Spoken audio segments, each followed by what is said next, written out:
D'accord, puisqu'on parle, je donne la parole à mes petits camarades, mais puisqu'on parle des avions, Orly va revenir à son plein régime, quand? Au Bah, niveau des liaisons? très C'est compliqué compliqué? parce que, je le disais, pour le mois de juillet, quand on compare à 2019, vous avez 4 fois moins de voyageurs qui ont circulé en avion que l'année d'avant.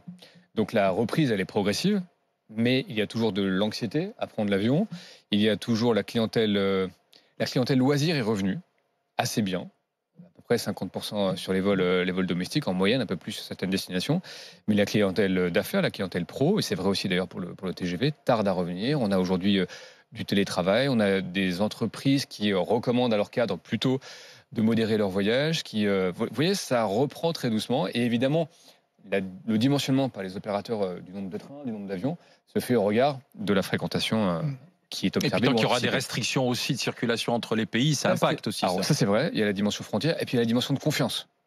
On a essayé, et je crois qu'on a réussi à construire des environnements sanitairement contrôlés, de manière à ce que quand vous entrez en gare, port du masque obligatoire, bon, je crois que tout ça, quand on l'a pratiqué, ce qui est mon cas, peut-être vous aussi, c'est sécurisant. Mais il n'en reste pas moins qu'on a 10-15% des Ouais. personnes, des Français, qui sont extraordinairement anxieux à l'idée de reprendre les transports.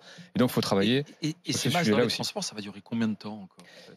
Et j'en parlais ce matin dans une réunion de service, comme on dit, et regardez effectivement aussi les évolutions sur le traitement ou les traitements. J'ai écouté ce matin votre collègue Fontanet chez Jean-Jacques Bourdin qui disait que possiblement on aurait des traitements plus efficaces d'ici à la fin de l'automne, que certains annoncent des vaccins courant l'année 2021. Donc Mmh. on voit bien que tout ça évolue. Je ne suis pas évidemment un professionnel médical, mais on sent bien que justement pour Mais raccrocher la confiance, il faut qu'à un moment aussi, on ait soit une amélioration substantielle des traitements, soit un vaccin. Sinon, on aura effectivement du mal à récupérer dans les transports en commun 100% des gens qui les d'accord. fréquentaient Est-ce que vous précédemment. pouvez donner une estimation de date? Non, c'est dur. D'abord, septembre va être un juge de paix parce qu'on Voir va comment ça se voir. passe.